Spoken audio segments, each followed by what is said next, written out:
여러분, 사람의 마음은 눈으로 볼 수 없습니다. 손으로 만질 수도 없죠. 어떻게 그 마음을 눈으로 보고 만질 수 있겠습니까? 그러나 그 마음의 생각이 삶을 지배한다는 겁니다. 근데 그 나 마음에서 나오는 그 말이 어떤 사람에게는 기쁨을 줄 수 있고, 어떤 사람에게는 그 말이 상처가 되어서 아픔이 되고 괴롭고 힘들 수도 있습니다.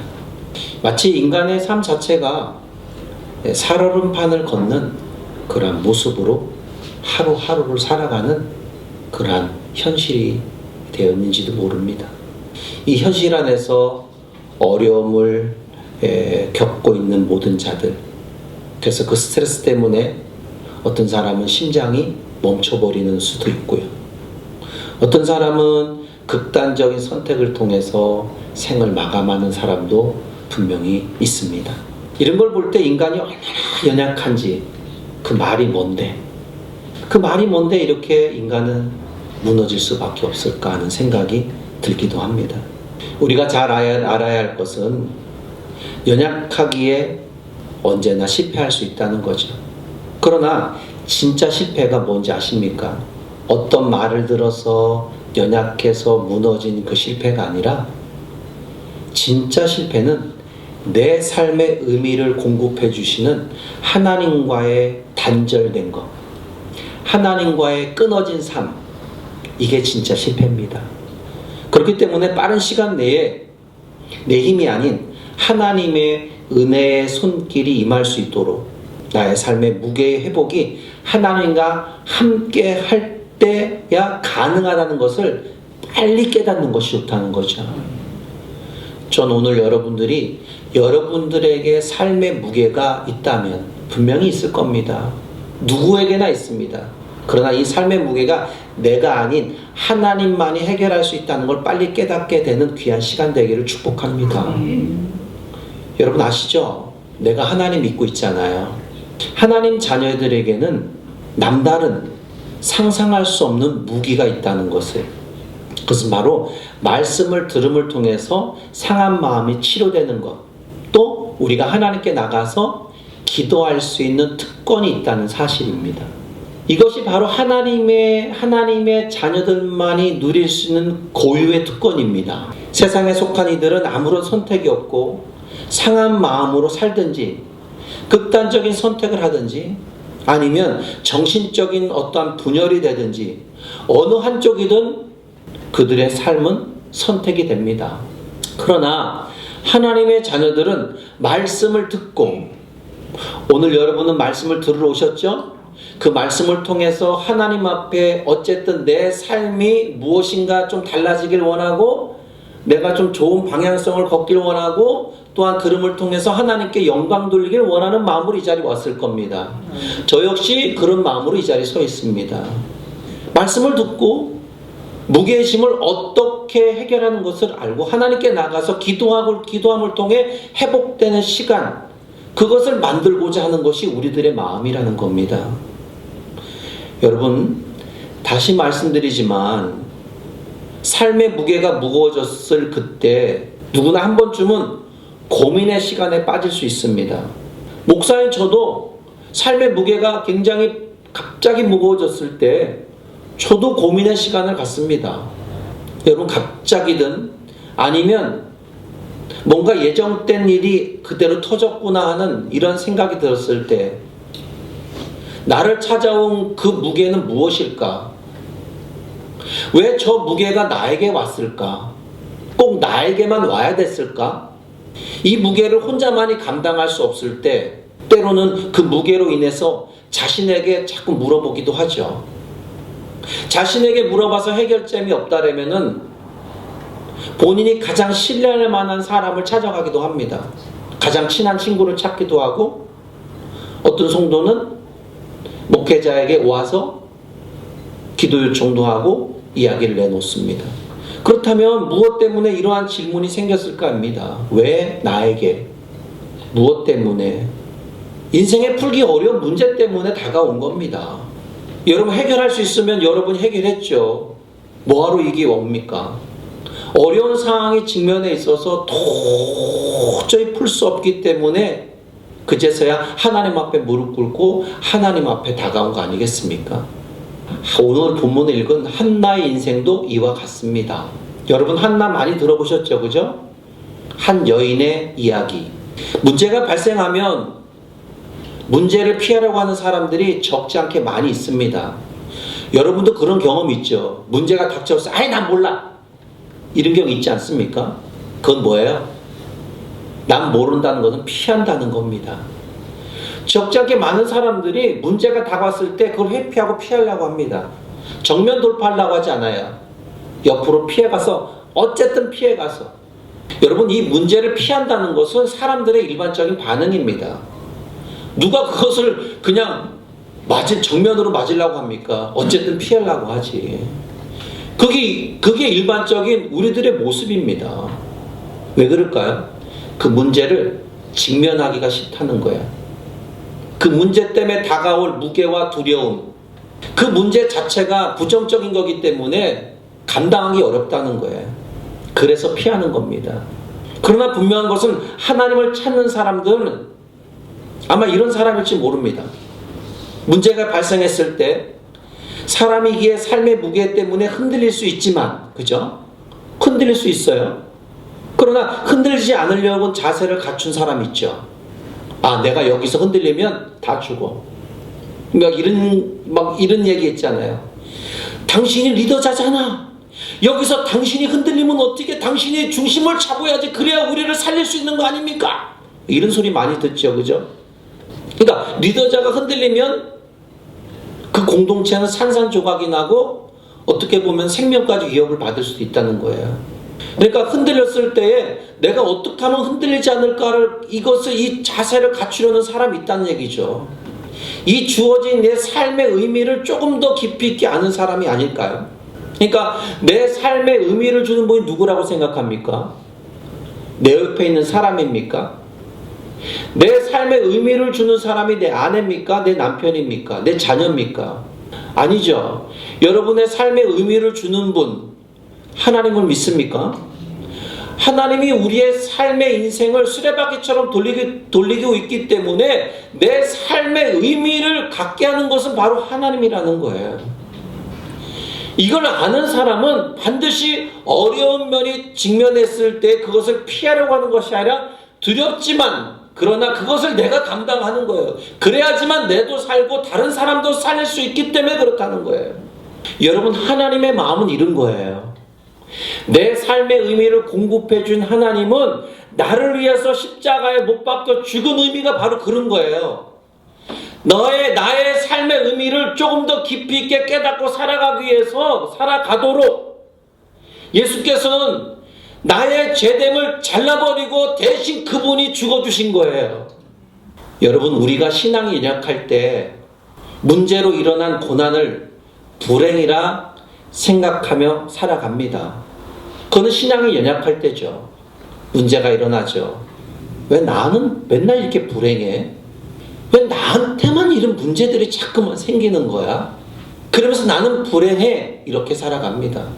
그래서 고난은 저주라고 말하기도 하고 실패는 불행이라고 생각하기도 합니다. 주위에 어려움을 겪는 사람들을 보면 대부분의 사람들은 벌어진 어려움을 마치 자신의 지은 죄처럼 나 죄 때문에 이런 일을 당한 거야. 그렇게 생각합니다. 여러분 욥의 친구들 아시죠? 그죠? 욥의 친구들. 욥이 갑자기 고난이 닥쳐왔습니다. 너무 힘들고 어려운 고난입니다. 차라리 죽었으면 하는 고난입니다. 그럴 때 그 친구들이 와서 위로해주면 되는데 위로해주는 것이 아니라 욥에게 와서 한 말이 뭔지 아십니까? 너의 지금 이 현재의 이 깊은 고난은 너의 죄 때문에 그렇게 된 거야. 그러니까 한번 생각해 보라는 거예요. 아니 좀 위로해줘야지 어떻게 죄 때문에 그렇다고 와서 말합니까? 그 말을 욥을 더 힘들게 만드는 것입니다. 여러분 어려움을 겪는 것을 진짜 죄 때문에 징계받는 것이라 생각합니까? 성도인 우리가 알 것은 모든 고난의 어려운 문제들이 다 징계가 아니라는 거예요. 저희는 이 시간에 사무엘상 1장에서 펼쳐진 이야기, 괴로움을 겪는 한 여인의 이야기, 그의 삶의 무게로 타인으로부터 받는 상처, 아픔 어떻게 회복이 되는지 성경은 그 지혜를 가르쳐주고 있다는 거예요. 한나는 말의 상처를 받고 있습니다. 그리고 괴로워요. 고통스러워요. 그때 그는 여호와 하나님께 기도하고 통곡을 합니다. 여러분, 우리의 마음을 아프게 하는 것들, 우리에게 상처와 고통을 주는 것들이 생활 속에 가득할 때 바로 그 시간, 그때가 기도할 때인 줄 믿습니다. 바로 그때가 내 마음을 진실하게 하나님께 드리고 매달리는 시간인 거예요. 고난이라고 할 수 있는 상처와 아픔이 있을 때 우리가 할 수 있는 일이 누군가를 찾아가는 것이 아니라, 어떤 돈의 문제를 해결하는 것이 아니라 바로 기도입니다. 한나는 고난으로 만들어진 상처가 있을 때 자신의 고통을 돌아봐 달라고 절규하며 기도합니다. 여러분, 한나는요 평범한 가정주부입니다. 평범한 여인이라는 거예요. 한나는 대단한 여인도 아닙니다. 어떻게 보면 가장 불행한 여인으로 볼 수 있지만 하나님은 한나를 통해서 하나님의 놀라운 계획, 그 계획 안에 숨겨져 있는 게 바로 뭔지 아십니까? 나중에 아들을 주는데 사무엘이라는 시대를 준비하고 있다는 거예요. 보세요. 한나는 남편에게 특별한 사랑을 받았습니다. 정말 남편에게 특별한 사랑 받았어요. 애는 못 낳는데 특별한 사랑을 받고 있습니다. 그저 애를 못 낳으니까 남편이 엘가나는 애를 낳을 수 있는 다른 여자와 결혼을 하게 됩니다. 그 여자가 바로 분인나입니다. 근데 분인나라는 여자는 들어왔는데 바로 애를 낳아버려요. 그러나 한나는 애를 낳으려고 이렇게 저렇게 가진 방법을 다 써봤지만 자녀를 못 낳는 거예요. 자녀를 못 낳는 것도 고통스러운 일입니다. 그런데 더 큰 문제는 뭐냐면 애를 낳은 둘째 부인인 분인나가 한나를 괴롭히는 거예요. 그 괴롭힘의 정도가 얼마나 심한지 고통의 고통이라는 거예요. 여러분, 남자들은 여자의 세계를 잘 알까요? 잘 모릅니다. 말로는 다 안다고 해요. 내가 여자의 세계 몰라. 다 알아요. 뭘 알아요? 여자의 세계 잘 몰라요. 흔들리는 갈대와 같은 여자들의 그 마음을 다 어떻게 알 거예요? 모릅니다. 그런데 어떤 남자들은 나 여자의 마음 다 알아 이렇게 얘기해요. 여러분, 엘가나라는 남편이요 한나의 마음을 위로해준다고 참 많이 위로해줍니다. 그러면 그 여자의 마음을 다 알았다는 거죠. 위로해줘요. 그런데 그 위로가 됩니까? 안 돼요. 그 여자의 마음을 다 모르는 거예요. 집안의 가장 큰 문제가 아이를 못 낳는 문제지만, 그러나 더 큰 문제는 동서 간의 갈등의 골이 크다는 거예요. 그래서 한나는 너무 고통스럽고 괴로웁니다. 그런데 있잖아요, 이 문제가 어떨 때 더 크게 일어난지 아십니까? 남편인 엘가나가 집을 나갔을 때, 집을 나간 그 순간부터 문제가 더 크게 발생이 되는 거예요. 남편이 싹 나가버리면 분인나라는 여인은 한나를 더 괴롭힙니다. 여자가 여자를 괴롭히는 게 너무 고통스럽다는 거예요. 여러분, 시어머니와 며느리의 고부간의 갈등, 이거 힘들죠? 힘듭니다. 동서 간의 갈등 너무 힘듭니다. 이런 어려움들이 가정마다 있을 수 있습니다. 이런 문제가 얼마나 어려운지 남자들은 그것을 다 모릅니다. 그래서 분인나가 한나를 너무 괴롭히는 거예요. 그 괴롭힘은 견디기 어려운 일이 분명한 거죠. 그러니까 한나는 계속해서 뭐예요? 울고 통곡하는 것밖에 없습니다. 누가 내 마음을 알아줘? 두드리는 거죠. 멍이 시퍼렇게 들죠. 여러분, 분인나라는 여자는 오자마자 아기를 낳았어요.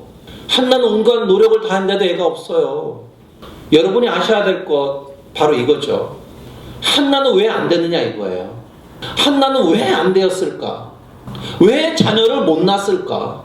같은 여자인데 도대체가 남편에게도 문제가 없는 건 사실이고 여자에게도 문제가 없는 건 사실인데 왜 못 낳았을까요? 왜 애를 못 낳아서 이런 고통 속에 있어야 될까? 그 답은 오늘 말씀에 있는 거예요. 하나님께서 임신하지 못하게 했다는 거예요. 하나님께서 태의 문을 닫아버린 거예요. 그러니까 하나님께 가지고 있는 하나님의 계획이 있는 거예요. 여러분, 그러니까 우리들에게 문제가 있어서 자꾸만 문제가 가중되고 펼쳐지기 여러 가지 있다면 여러분 그것 때문에 답답하지 말고 좀 기다려보세요. 다만 기도하면서 인내하며 기도하며 기다려보세요. 하나님은 한나에게 태의 문을 먼저 열고 마음에 믿음의 복을 주신 것이 아닙니다. 한나에게 믿음의 복을 먼저 주시고 하늘 문을 여시고 태의 문을 여셨어요. 다시 말씀드리면 영적인 문을 여셨습니다. 그 육체적인 문제로 육의 문을 여신 거예요. 여러분, 우리가 한나의 길을 걸어가야 할 이유가 바로 여기에 있습니다. 한나는 사랑하는 남편을 통하여 은혜 받은 것이 아니라는 거예요. 남편이 그를 위로하고 위로해 주지만 남편을 통해서 위로받은 게 아닙니다. 한나가 은혜 받은 통로의 길은 어디 있었냐면은 그 자신이 괴롭히는 분인나를 통해서 은혜가 공급됐어요. 어떻게 은혜가 공급됐느냐? 괴롭히는 여인을 통해서 어떻게 나에게 은혜가 공급됐느냐? 어떻게 보면 여러분, 자신을 괴롭히는 둘째 부인인 분인나를 통해서 힘들죠, 어렵죠, 고통스럽죠. 저 분인나만 없었으면 이 시간이 그냥 빨리 지나갔으면 좋겠다. 그런데 여러분, 그 분인나와 함께 있는 시간이 지나고 또 지나고 보니까 그 분인나를 통해서 고통스럽고 힘들었지만 그 분인나를 통해서 한나라는 인물이 만들어졌다는 거예요. 분인나가 아니었다면 하나님께 더 간절한 마음으로 나갈 수 있었을까요? 그렇지 않았다고 생각합니다. 저는요. 분인나를 통하여 하나님 앞에 더 가까이 갈 수 있었다는 거예요. 여러분, 여러분이 문제가 크게 당면에 있을 때와 그렇지 않았을 때 하나님께 다가오는 모습은 다르죠, 그죠? 다릅니다. 어떤 문제가 크게 났을 때 나 하나님밖에 없다 그러면서 하나님께 매달리고 있지만 문제가 아무렇고 평화롭게 있을 땐 그냥 와서 그냥 가만히 앉아 하나님 말씀 아멘 아멘. 그러나 문제가 있을 때는 하나님을 바라보는 강도는 달라집니다. 한나는 분인나를 통해서 하나님께 다가가는 그 강도가 더 강했다는 거예요. 그래서 더 가까이, 어떻게 하면 하나님께 더 가까이 갈 수 있을까? 오늘 우리에게 당신의 뜻을 이루기 위해서 분인나를 우리에게 주셨는지 모릅니다. 어떤 문제가 나에게 분인나인지는 모르죠. 그러나 여러분 지나다 보면 이게 나에게 분인나였구나를 깨닫게 될 수도 있습니다. 분인나가 자녀일 수도 있죠. 분인나가 나의 아내일 수도 있고요. 어떤 분인나 때문에 나에게 하나님 주시는 은혜의 공급의 통로는 삶 속에서 다르게 또 다가올 수도 있는 겁니다. 여러분, 다윗이 만들어지게 된 동기의 분인나는 누군지 압니까? 사울왕입니다. 모세에게 분인나는 누굽니까? 그러면 바로왕이죠. 에스더에게 분인나는 누구라고 생각합니까? 하만입니다. 하만. 히스기야 왕에게 분인나는 질병이죠. 그러니까 하나님께 막 바짝 나가서 하나님 앞에 막 기도하는 거 아닙니까? 그러니까 하나님이 어떻게 해요? 생명을 15년 연장시켜 주잖아요. 그죠? 각자의 우리에게 하나님을 만날 수 있는 통로의 분인나가 분명히 있다는 거예요. 여러분, 이러한 고통을 안겨주는 분인나는 우리의 기도와 경건을 깊이 있게 만들어줄 수밖에 없다는 거예요.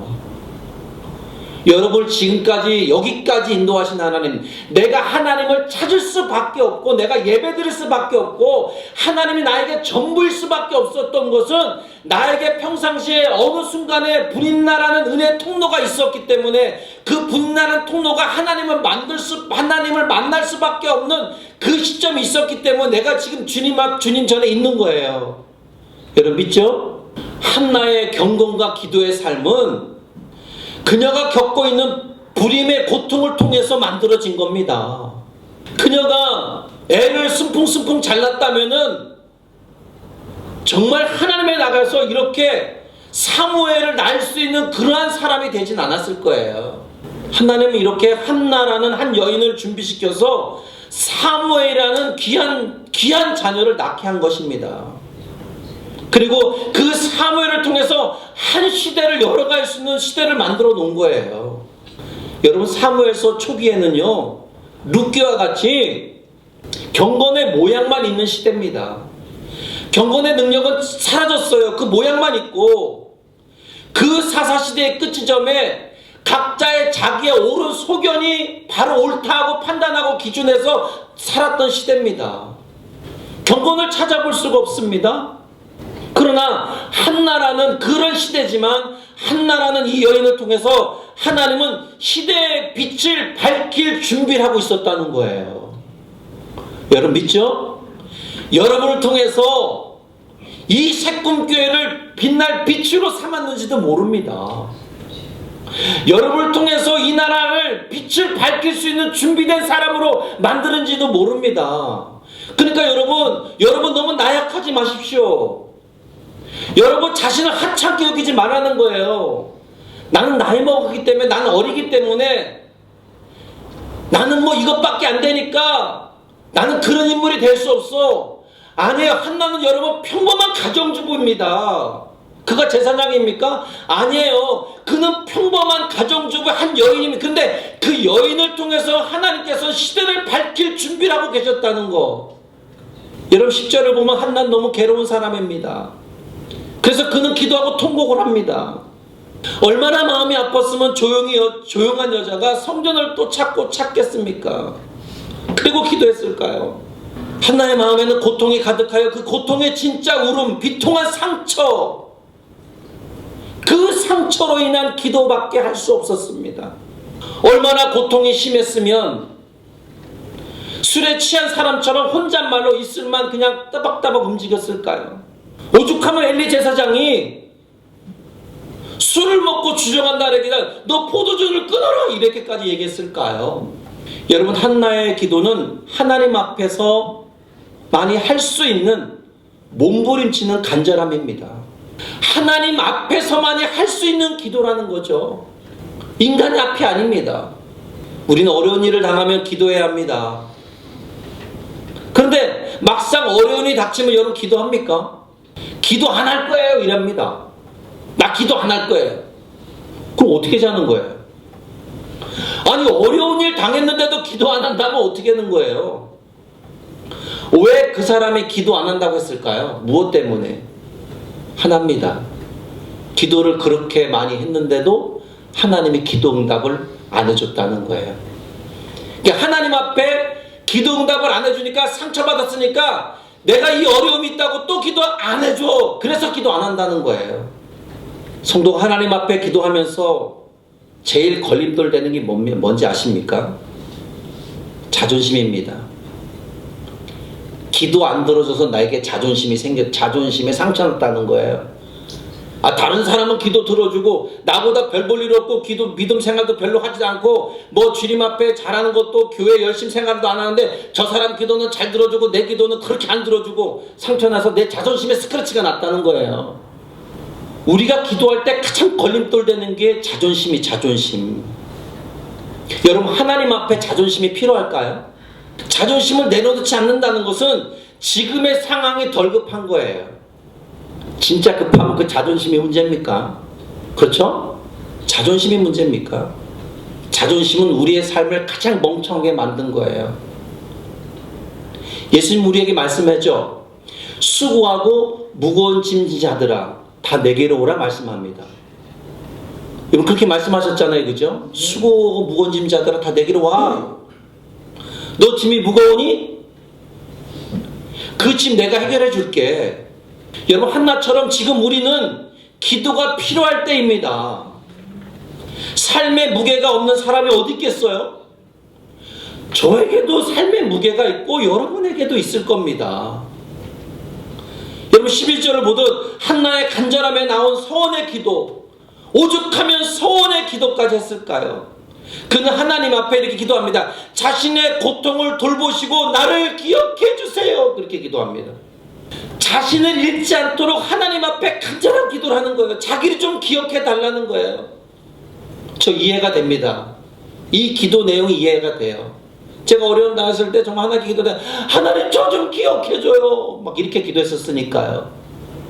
한나가 하나님 앞에 서온 기도로 자신의 삶의 무게를 회복하기 위해 하나님이 원하는 뜻으로 바꿔달라고 그렇게 기도한 거예요. 서온 기도는 바로 그런 거예요. 하나님이 원하는 뜻으로 바꿔달라는 기도입니다.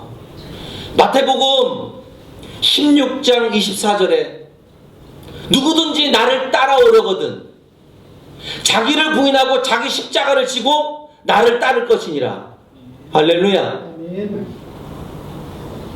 자기를 부인하라는 거요. 너 자존심을 다 내려놔. 그리고 내 십자가를 줘. 그리고 나를 따라. 너의 무게를 그대로 갖고 내게 와. 할렐루야. 예수님은 우리에게 너의 마음을 내 안에 갖고 와서 나와 함께 고민해보자는 거예요. 그래서 그 마음을 나와 나의 같은 마음으로 살아가자는 거예요. 그래서 너의 중심이 너의 삶을 움직이는 것이 아니라 나의 마음이 너의 삶을 움직인다는 거예요. 그러니까 너 안에 자기 중심을 빼버리고 나를 그 안에 넣으라는 거예요. 누구? 예수의 마음을. 예수님께서 원하시는 거는 자기 부인인 거예요. 자기의 자존심을 삭제시키란 말이에요. 그 삭제시키는 비우는 훈련이 필요하다고 이야기하는 겁니다. 만약에 우리에게 적당한 선에서 신앙과 경건을 유지하는 생각을 한다면 자신의 신앙생활을 한번 돌아봐야 돼요. 적당한 선에서 그냥 이렇게 간다라면 한번 돌아보셔야 된다니까요. 우리의 신앙인은 분별의 삶의 고통스러운 일이 있든 있지 않든 하나님의 뜻을 구하고 기다리면서 하나님 앞에 나가는 길을 주저하지 않아야 될 줄 믿습니다. 그리고 자기 자신의 이기적인 태도가 아니라 하나님 나라와 하나님의 뜻을 이루기 위해서 구하는 안목과 열정, 그 마음을 가질 수 있는 그 기도가 우리에게 필요한 것입니다. 그리고 여러분, 내 인생이라고 내가 사는 것이 아니라 내 인생을 하나님의 주권에 맡기는 거예요. 왜? 하나님이 나를 다 아시고 나를 사랑하시고 내 모든 걸 인도하시고 나가기 때문에 그렇죠. 실제로 내 삶의 치유적인 면에서 하나님께 나를 맡기는 것이 진짜 필요합니다. 여러분, 하나님께 여러분 인생을 맡기셨나요? 여러분 마음으로는 아멘 했겠죠. 그래요 주님, 제가 부족하지만 하나님께 내 인생 맡겼습니다. 당신의 처분대로 이루어주세요. 왜 이렇게 해야 될까? 왜 우리가 그렇게 해야 될까요? 신실하신 그 하나님은 우리의 상처를 다 아시기 때문에 그래요. 한나의 기도는 바로 그거예요. 내 상처의 괴로움을 아시는 분이 당신이기 때문에 난 당신 앞에 더 가까이 나갈 수밖에 없습니다. 나의 문제를 너무 잘 아시는 주님. 그래서 17절 18절을 보면 한나의 기도에 하나님의 은혜를 부어주십니다. 평안히 가라. 너의 기도를 허락하셨다. 그리고 그 얼굴에 다시는 근심이 없게 하셨다. 여러분, 이 하나님 멋지지 않아요? 야, 됐어. 평안히 가 이제. 네 얼굴에 다시는 근심의 얼굴이 되지 않을 거야. 여러분, 한나의 하나님을 향한 간절함의 기도는 통했어요. 우리가 진실하게 나의 개인이나 가정의 문제를 한나처럼 하나님 앞에 내려놓고 기도한다면 하나님으로부터 치유받는 회복의 축복된 삶을 살 수 있을 거라 저는 믿습니다. 우리의 삶 속에서 우리를 힘들게 하는 것들이 분명히 있습니다. 우리는 우리를 힘들게 하는 것들로 인해서 상처를 받고 주저앉아서는 안 된다는 거예요. 우리를 힘들게 하는 것들로 인해서 우리가 더 깊이 있는 기도로 해야 될 것을 저는 믿습니다.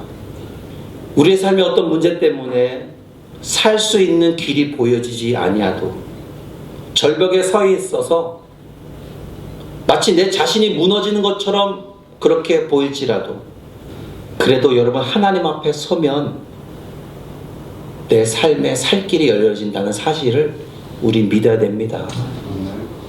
그분은 내 편입니다.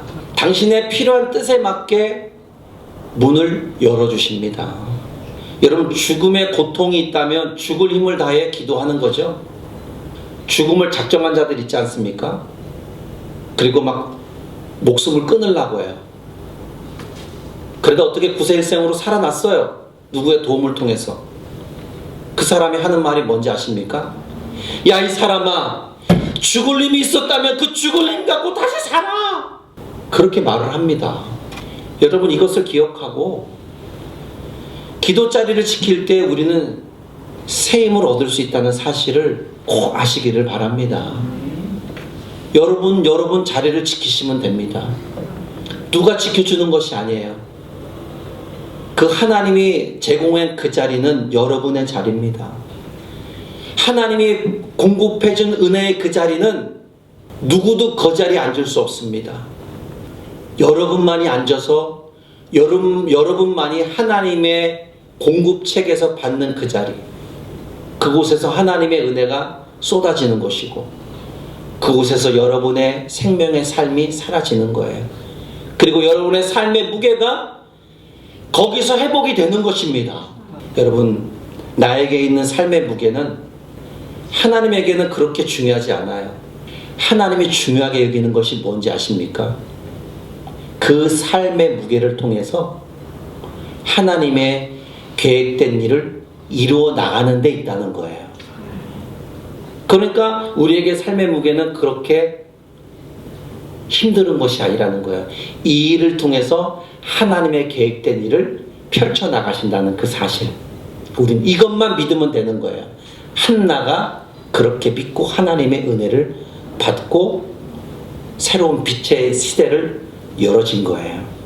오늘 여러분을 통해서 하나님의 놀라운 역사는 만들어질 줄 믿습니다.